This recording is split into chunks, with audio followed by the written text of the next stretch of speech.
ذلك الكتاب لا ريب فيه هدى للمتقين.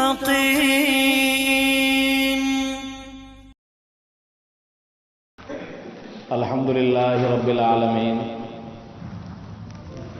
والعاقبة للمتقين والصلاة والسلام على سيد المرسلين أما بعد.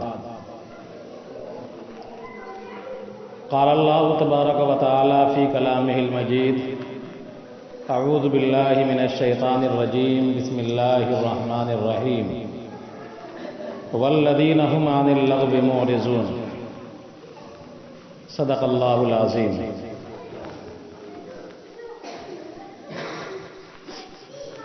وقال النبی صلی اللہ علیہ وسلم: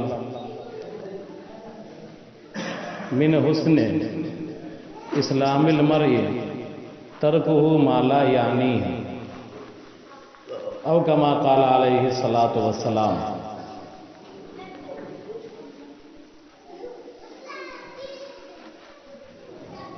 میرے محترم بزرگوں، عزیز ساتھیوں،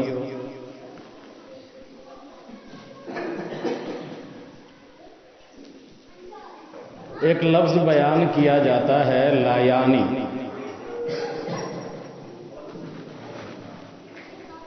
لا یعنی بات، لا یعنی کام، یا بکواس بات، بیکار کام.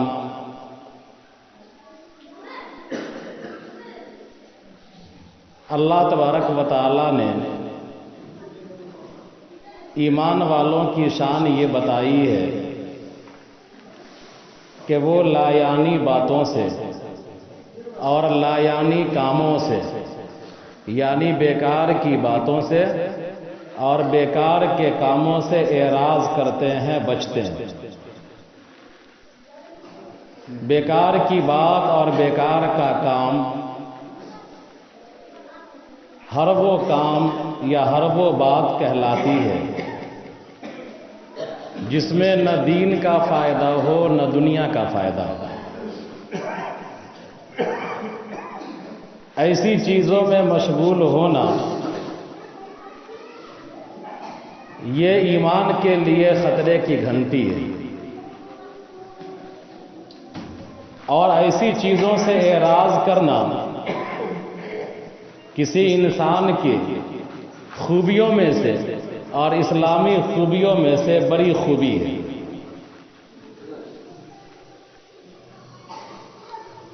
لا یعنی بات اور لا یعنی کام، مثال کے طور پر ابھی میں آ رہا تھا جمعہ کے لیے. ایک چھوٹا بچہ تھا. اس چھوٹے بچے کے ہاتھ میں بلا شبہ 40-50 ماچس کا جو دونوں طرف کاغذ ہوتا ہے وہ اس کے جیب میں تھا، ہاتھ میں تھا. اس کو روکا. ہماری عادت ہے کہ راستہ چلتے ہوئے اگر دیکھتے ہیں بچہ گولی کھیل رہا ہوتا ہے تو چھین لیتے ہیں، پھینک دیتے ہیں، یا اس طرح کا بچوں کا تاش دیکھتے ہیں، یہ بچہ تاش کہتا ہے اس کو، تو اس کو لے کر کے پھینک دیتے ہیں. کبھی کوئی بچہ گالی بکتا ہے تو اس کو ایک آدھ چاٹا بھی لگا دیتے ہیں. کبھی آپ کے بچوں کے ساتھ ایسا واقعہ پیش آ جائے تو برا نہیں مانیے. تو اس بچے کے ہاتھ سے میں نے تاش لیا، چھینا اور تالاب میں پھینکا. جو بچے کا تاش کہلایا وہ.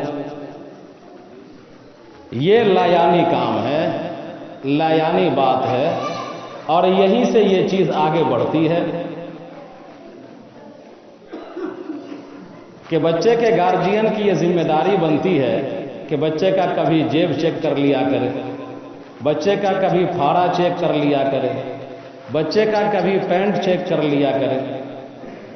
ممکن ہے کہ وہ گولی رکھے ہوا ہو، ممکن ہے وہ کاغذ کا کھاپ رکھے ہوا ہو جو آگے چل کر اس کے لیے جوا کا ذریعہ بن جائے، جو آگے چل کر اس کے لیے تاش کھیلنے کا ذریعہ بن جائے. تو ان چیزوں پر ہم کو اور آپ کو سب کو نگاہ رکھنے کی ضرورت ہے. لا یعنی کاموں کا آغاز بچپن ہی سے ہوتا ہے. لایانی باتوں کا آغاز بچپن ہی سے ہوتا ہے اور دھیرے دھیرے لایانی کام کرنا، بیکار کی بات کرنا، بیکار کا کام کرنا ہماری اور آپ کی زندگی کا شیوا بن جاتا ہے، ہماری اور آپ کی عادت بن جاتی ہے۔ لقمان حکیم سے کسی نے پوچھا، امام مالک بیان فرماتے ہیں کہ لقمان حکیم سے کسی نے پوچھا کہ آپ نے اتنا اونچا مقام کیسے حاصل کیا، اتنا اونچا مرتبہ کیسے حاصل کیا؟ تو لقمان حکیم نے کہا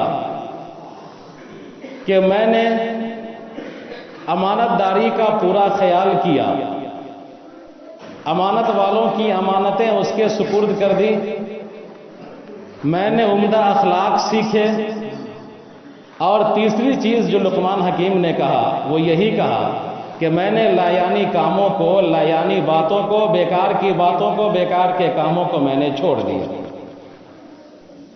حضرت حسن بصری رحمۃ اللہ علیہ ارشاد فرماتے ہیں کہ انسان کو اللہ سے دور کرنے کی علامت، اگر تم چاہتے ہو کہ پاؤ تلاش کرو کہ کوئی انسان اللہ سے کیسے دور ہوتا ہے، تو دیکھو اگر وہ لایانی کاموں میں، لایانی باتوں میں مشغول ہے تو یہ سمجھ جاؤ کہ وہ اللہ سے دور ہو رہا ہے۔ تو بیکار کی باتوں میں پڑنا، بیکار کے کاموں میں پڑنا اللہ تبارک و تعالیٰ سے دوری کا بھی ذریعہ ہے، اور ہر بندے مومن چاہتا ہے کہ اللہ کا قرب حاصل کرے، اللہ تعالیٰ کی نزدیکی حاصل کرے۔ تو ظاہر سی بات ہے کہ اللہ کے قرب والے اعمال سے اللہ کی نزدیکی حاصل ہوگی، اور اللہ سے دور کرنے والے اعمال سے اللہ کی دوری حاصل ہوگی، نزدیکی حاصل نہیں ہو سکتی۔ اس لیے ہم کو اور آپ کو ہر حال میں لایانی باتوں، لایانی کاموں سے رکنا ہوگا، اجتناب کرنا ہوگا۔ ایک بڑے صحابی ہیں حضرت ابو ذر، بہت مشہور نام ہے، فضائل اعمال میں کتنی حدیثیں ان کی مروی ہیں۔ ان کا جو نام تھا ابو ذر کنیت ہے، عرب والے اپنے بال بچوں کے نام پر اب یا ابو یا ابن لگا کر کے اپنے باپ کے نام پر، اپنے بیٹے کے نام پر اپنا نام رکھتے ہیں، اس کو کنیت کہا جاتا ہے۔ تو ابو ذر یہ کنیت ہے ان کی، ان کا اصلی نام جندب ابن جنادہ ہے، قبیلہ غفار کے رہنے والے ہیں۔ انہوں نے جناب نبی کریم صلی اللہ علیہ وسلم سے نصیحت کرنے کی فرمائش کی، اور آپ صلی اللہ علیہ وسلم نے انہیں نصیحت کی، تقریباً 9-10 باتوں کی۔ میں آج انہی نصیحتوں کا مختصراً ذکر کروں گا۔ اس میں سے آخری بات جو آئے گی وہ لایانی امور کے متعلق آئے گی۔ ان کا کتنا اونچا مقام ہے حضرت ابو ذر کا، جن کا اصلی نام جندب ابن جنادہ ہے، ان کا کتنا اونچا مقام ہے صحابہ کرام میں۔ یہ 5ویں نمبر پر اسلام لانے والے ہیں، 4 صحابی کے بعد 5واں نمبر اسلام لانے میں انہی کا ہے۔ بلکہ تاریخی روایات سے پتہ چلتا ہے کہ حضور صلی اللہ علیہ وسلم کی بعثت نبوت، یعنی نبوت کے اعلان سے پہلے ہی حضرت ابو ذر رضی اللہ تعالی عنہ مواحد تھے، یعنی مومن تھے۔ یہ قبیلہ غفار کے رہنے والے تھے۔ ان کا جو قبیلہ تھا وہ راہزنی کیا کرتا تھا، ڈاکہ زنی کیا کرتا تھا، اور وہی اس قبیلے کا ذریعہ معاش تھا، وہی اس قبیلے کا پیشہ تھا۔ حضرت ابو ذر نے بھی آبائی پیشہ اختیار کیا، اس قبیلے کا پیشہ اختیار کیا، لیکن یکایک ان کے اندر ایسی تبدیلی پیدا ہوئی اعلان نبوت سے قبل کہ انہوں نے راہزنی کے پیشے کو ترک کر دیا اور رہبانیت اختیار کر لی۔ اور رہبانیت کیسی اختیار کر لی کہ اللہ تبارک و تعالیٰ کی توحید کے وہ قائل ہوئے، اللہ تبارک و تعالیٰ کی وحدانیت کا اعتراف کیا کرتے تھے۔ ان کے بارے میں آتا ہے، لوگوں نے لکھا ہے ان کے بارے میں کہ ابو ذر رضی اللہ تعالیٰ عنہ کہ اپنے اندازے کے مطابق، اپنے گمان کے مطابق، اپنے خیال کے مطابق وہ نماز بھی پڑھا کرتے تھے۔ آپ صلی اللہ علیہ وسلم کی نبوت کی ان کو خبر ملی کہ مکہ میں ایک شخص ہے جو وحدانیت کی تعلیم دیتا ہے، رسالت کی تعلیم دیتا ہے، لوگوں کو اچھے اخلاق کی تعلیم دیتا ہے، برائیوں سے روکنے کی کوشش کرتا ہے۔ تو حضرت ابوذر نے اپنے بھائی انیس کو بھیجا کہ جاؤ ذرا مکہ، اور مکہ جانے کے بعد تحقیق حال کرو کہ وہ آدمی کیسا ہے جو اس طرح کا دعویٰ کر رہا ہے، وحدانیت کی بات بیان کر رہا ہے، رسالت کی بات بیان کر رہا ہے، مکارم اخلاق کی تعلیم دے رہا ہے، تم ذرا جا کر کے جائزہ لو۔ انیس نے سواری تیار کی، مکہ آئے، اور مکہ آنے کے بعد لوگوں سے پوچھا، لوگوں سے احوال معلوم کیے، نبی کریم صلی اللہ علیہ وسلم کو دیکھا، کافی غور سے جائزہ لیا، آپ کی باتوں کو سنا، تو لوٹ کر کے گئے اور اپنے بھائی سے کہا کہ وہ اللہ تبارک و تعالیٰ کی وحدانیت کی بات بتاتے ہیں، میں نے اپنے کانوں سے ان کو مکارم اخلاق کی تعلیم دیتے ہوئے سنا ہے، اچھی باتیں بتاتے ہیں، اور جو کلام وہ پیش کرتے ہیں وہ کلام کسی شاعر کی شاعری نہیں ہے، کسی کاہن کا کوہانت نہیں ہے، کسی کا جنتر اور منتر نہیں ہے، تنتر منتر نہیں ہے۔ ابوذر رضی اللہ تعالیٰ عنہ کو اپنے بھائی کی باتوں سے پوری تشفی نہ ہوئی۔ روایت میں آتا ہے، ابن عباس رضی اللہ تعالیٰ عنہ کی لمبی حدیث ہے، اسی کا خلاصہ میں بیان کر رہا ہوں۔ روایت کے اندر آتا ہے کہ ابوذر رضی اللہ تعالیٰ عنہ نے خود تیاری کی، گھوڑا تیار کیا، توشہ لیا اور چل دیے حرم شریف، خانہ کعبہ چل دیے، تاکہ خود جا کر کے تحقیق احوال کر لیں، اور اگر ان کو سچا پائیں تو ان کے سامنے سر تسلیم خم کرتے ہوئے ان کے ہاتھ پر ہم اسلام قبول کر لیں۔ ابوذر اسی غرض سے آئے، کہاں آئے؟ قبیلہ غفار سے چل کر کے مکہ پہنچے، اور مکہ میں زمزم کے پاس وہ رک گئے، وہیں پر اپنا بڑھیا بستر ڈال دیا، توشہ ڈال دیا، وہیں پر رہنے لگے۔ اس وقت آپ صلی اللہ علیہ وسلم نے علن اعلان نبوت کا پرچار نہیں کیا تھا، لوگ 4 آدمی ہی اسلام قبول کیے تھے۔ پہلا دن وہ زمزم کے پاس پڑے رہے، آپ صلی اللہ علیہ وسلم کی زیارت نصیب نہ ہوئی، آپ صلی اللہ علیہ وسلم اپنے گھر پر تھے، اور گھر پر جانے کی ہمت نہ ہوئی، کسی سے پوچھنے کی بھی ہمت نہ ہوئی کہ اگر میں ان کے بارے میں پوچھوں گا کسی سے تو ہو سکتا ہے کہ وہ ہم پر حملہ کر دے، ہم کو قتل کر دے، یا ہم کو ان سے ملنے نہ دے، ہمارا راستہ روک لے۔ اپنے من میں یہ ٹھانے ہوئے تھے، بیٹھے ہوئے تھے گمسم۔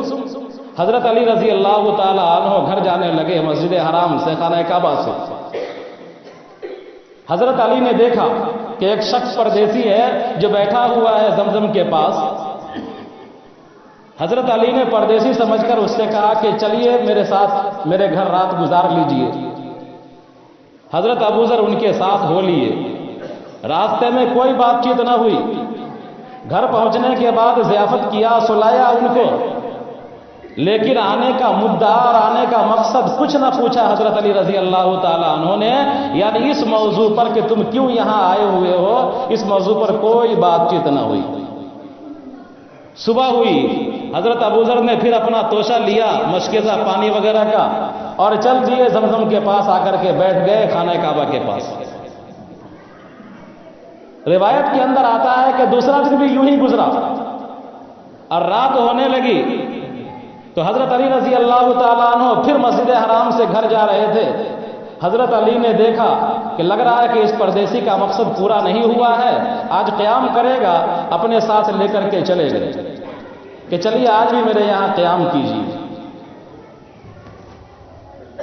روایت میں آتا ہے کہ دوسرا دن بھی یوں ہی گزر گیا، دوسری رات بھی یوں ہی گزر گئی، کوئی بات چیت نہیں اس موضوع پر کہ کیوں آئے ہو، کیا مقصد ہے۔ تیسرا دن صبح ہی حضرت ابو ذر رضی اللہ تعالیٰ عنہ حسب معمول آ گئے زمزم کے پاس، خانہ کعبہ کے پاس، اور بیٹھے ہوئے تھے، پورا دن گزر گیا، نبی کریم صلی اللہ علیہ وسلم کی زیارت نصیب نہ ہوئی اور کسی سے پوچھ بھی نہیں سکتے تھے۔ حضرت علی حسب معمول آئے اور پھر حضرت ابو ذر رضی اللہ تعالیٰ عنہ کو لے کر کے اپنے گھر گئے۔ راستے میں گھر پر پوچھا، کیا میں آپ سے سوال کر سکتا ہوں، پوچھ سکتا ہوں کہ آپ کے آنے کا مقصد کیا ہے؟ 3 دن سے میں دیکھ رہا ہوں آپ کو، لیکن آج میرے دل میں چاہت آئی ہے کہ میں پوچھوں کہ آپ کا مقصد کیا ہے۔ ابو ذر رضی اللہ تعالیٰ عنہ نے کہا کہ تم اگر ضمانت دو گے تو میں بتلانے کے لیے تیار ہوں کہ میرے بارے میں کسی کو کوئی خبر نہیں ہونا چاہیے۔ حضرت علی نے کہا کہ تم اطمینان سے رہو، تمہارے بارے میں کسی کو کچھ نہیں بتاؤں گا، تم آنے کا مقصد بیان کرو۔ تو حضرت ابو ذر نے اپنے آنے کا مقصد بیان کیا کہ میں نے سنا ہے کہ یہ مکہ میں خانہ کعبہ کے پاس ایک شخص ہے جو رسالت کا دعویٰ کرتا ہے، جو وحدانیت کی تعلیم دیتا ہے، جو عمدہ اخلاق لوگوں کو سکھاتا ہے، اچھائی کی طرف بلاتا ہے، برائیوں سے روکتا ہے۔ حضرت علی رضی اللہ تعالیٰ عنہ نے کہا کہ ہاں واقعی آپ نے حق سنا ہے، سچ سنا ہے، اور ایسا ہے وہ محمد الرسول اللہ صلی اللہ علیہ وسلم۔ ابو ذر نے کہا کیا آپ مجھے ملا سکتے ہیں ان سے؟ حضرت علی نے کہا کہ ہاں میں ملوا دوں گا ان سے تم کو، لیکن تم راستہ چلنے میں ذرا احتیاط کرنا، میرے پیچھے پیچھے چلنا، میں صبح جاؤں گا حضور کے پاس تو میرے پیچھے پیچھے چلنا۔ آپ ذرا اس وقت کے خطرے کا تصور کر سکتے ہیں کہ حضرت علی جن کا خاندان خانہ کعبہ کا متولی ہو اور قریشی ہو، لیکن حضرت علی رضی اللہ تعالی عنہ بھی حضرت ابو ذر رضی اللہ تعالی عنہ کو تلقین کر رہے ہیں کہ تم کو احتیاط کے ساتھ چلنا ہے، میرے پیچھے پیچھے چلنا ہے۔ اگر میں کوئی خطرہ محسوس کروں گا تو ایک روایت کے مطابق کسی دیوار کے نزدیک چلا جاؤں گا، یوں لگے گا کہ میں استنجا کرنے والا ہوں، تم آگے بڑھ جانا تاکہ دوسروں کو کوئی شبہ نہ ہو۔ اور دوسری روایت کے مطابق میں جوتا ٹھیک کرنے کے لیے نیچے جھک جاؤں گا اور تم آگے بڑھ جانا تاکہ کسی کو یہ شک نہ ہو کہ حضرت علی کے ساتھ جا رہا ہے اسلام قبول کرنے کے لیے۔ خیر بہرحال بچتے بچاتے حضرت علی رضی اللہ تعالیٰ عنہ ابو ذر رضی اللہ تعالیٰ ابو ذر کو لے کے آئے جناب نبی کریم صلی اللہ علیہ وسلم کے پاس، اور حضرت ابو ذر رضی اللہ تعالیٰ عنہ نے اللہ کے رسول صلی اللہ علیہ وسلم سے بات چیت کی۔ آپ صلی اللہ علیہ وسلم نے دین اسلام کا تعارف کروایا، ایمان کا تعارف کرایا۔ ابو ذر رضی اللہ تعالیٰ عنہ نے اسی وقت پہلی ہی ملاقات میں جناب نبی کریم صلی اللہ علیہ وسلم کے ہاتھ پر اسلام قبول کر لیا۔ آپ صلی اللہ علیہ وسلم نے کہا کہ اب یہ اعلان نہیں ہے، آپ کو اپنا اسلام چھپا کر کے رکھنا ہے، آپ کو لوٹ کر کے اپنے قبیلے چلے جانا ہے اور وہاں جا کر کے لوگوں کو رائے عامہ کو ہموار کرانا ہے، میرے متعلق بتلانا ہے، میری تعلیم کے متعلق بتلانا ہے، اور جب حالات سازگار ہو جائیں تو آپ بھی آ جائیں، آپ کا قبیلہ بھی آ جائے، کوئی دقت کی بات نہیں ہے، لیکن ابھی اپنے اسلام کو چھپانا ہے، ظاہر نہیں کرنا ہے۔ لیکن حضرت ابو ذر رضی اللہ تعالیٰ عنہ کو تو اسلام کا نشہ چڑھ چکا تھا، اور اسلام ہے ہی ایسی چیز کہ جس کو اس کا نشہ چڑھ جائے وہ اترتا نہیں ہے۔ ابو ذر رضی اللہ تعالیٰ عنہ اللہ کے رسول صلی اللہ علیہ وسلم کے پاس سے اٹھ کر مسجد حرام میں تشریف لائے اور قریش کے تمام لوگوں سے مخاطب ہو کر کے کہا کہ اے قریشیوں، اے عرب والوں، سن لو کہ جس چیز کی تعلیم نبی کریم صلی اللہ علیہ وسلم دے رہے ہیں وہ حق ہے، اور میں گواہی دیتا ہوں کہ اللہ کے علاوہ کوئی معبود نہیں ہے، اور محمد صلی اللہ علیہ وسلم اللہ کے بندے اور اس کے رسول ہیں۔ تمام قریشیوں کے سامنے میں حضرت ابو ذر رضی اللہ تعالیٰ عنہ نے اپنے اسلام کا اعلان کیا، اور جیسے ہی اسلام کا اعلان ہوا ویسے ہی تمام قریشی ایک دوسرے کو دیکھتے ہوئے اور ایک دوسرے کو ورغلاتے ہوئے حضرت ابو ذر پر موب لنچنگ کے لیے ٹوٹ پڑے۔ کوئی ہاتھ سے مار رہا ہے، کوئی پیر سے مار رہا ہے، کوئی لاٹھی سے مار رہا ہے، پورا جم غفیر حضرت ابو ذر پر ٹوٹ پڑا۔ حضرت عباس رضی اللہ تعالیٰ عنہ ابھی اسلام نہیں لائے تھے، حضرت عباس رضی اللہ تعالیٰ عنہ 2 ہجری کے بعد اسلام لائے ہیں، لیکن انہوں نے دیکھا کہ یہ غفار کا رہنے والا ہے، قبیلہ غفار سے آیا ہے، اور قبیلہ غفار یہ ملک شام جانے والے راستے پر واقع ہے، اور وہ قبیلہ پورا کا پورا بہادر ہے، جنگجو ہے۔ تو انہوں نے اس قبیلے کا خوف دلا کر کے قریشیوں کو روکا کہ جانتے ہو تم کس کے ساتھ یہ حرکت کرتے ہو، موب لنچنگ کی کوشش کر رہے ہو، بلکہ تمہارا راستہ ہے اس قبیلے کے ہو کر سے گزرتا ہے تمہارا راستہ، اگر ان کے قبیلے والوں کو پتہ چل جائے گا کہ تم نے اس کے ساتھ یہ حرکت کی ہے تو تمہارا راستہ روک لیا جائے گا، تم تجارت نہیں کر پاؤ گے، تمہاری لائن کاٹ دی جائے گی۔ اس کے بعد لوگوں نے چھوڑا، اور اسی طرح حضرت ابو ذر رضی اللہ تعالیٰ عنہ نے پھر اعلان کیا۔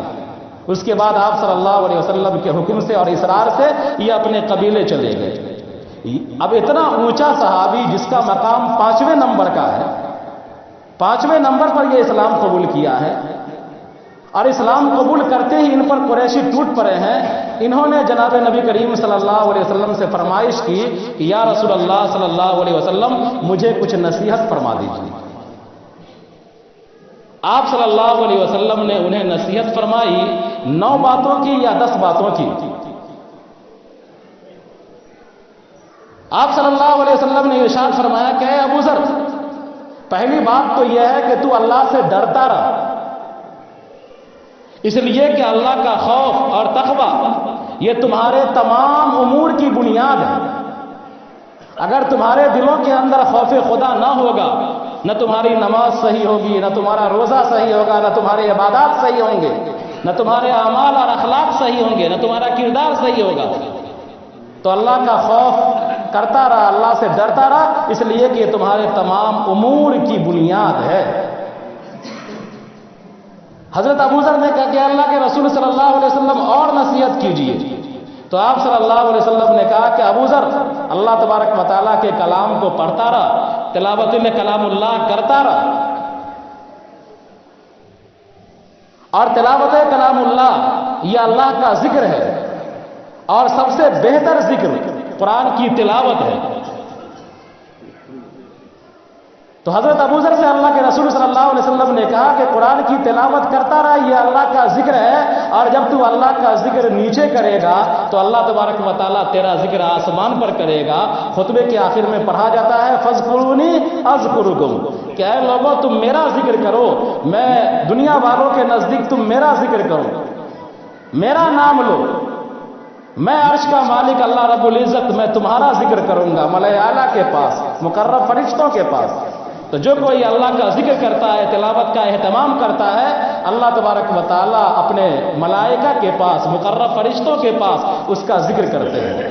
اور بھی نصیحتیں کی، جن میں سے آخری نصیحت یہی آئے گی کہ اے ابو ذر لایانی باتوں کو تم چھوڑ دے، لایانی کاموں کو چھوڑ دے۔ حضرت ابو ذر سے لایانی کام، حضرت ابو ذر سے لایانی بات یہ تصور بھی نہیں کیا جا سکتا ہے، لیکن جناب نبی کریم صلی اللہ علیہ وسلم نے ان کو نصیحت کرتے ہوئے کہا کہ ابو ذر بیکار کی بات اور لایانی کام کو تم چھوڑ دے۔ اللہ تبارک و تعالی ہم سب کو کہنے سننے سے زیادہ عمل کی توفیق عطا فرمائے۔ ربنا تقبل منا انک انت السمیع العلیم۔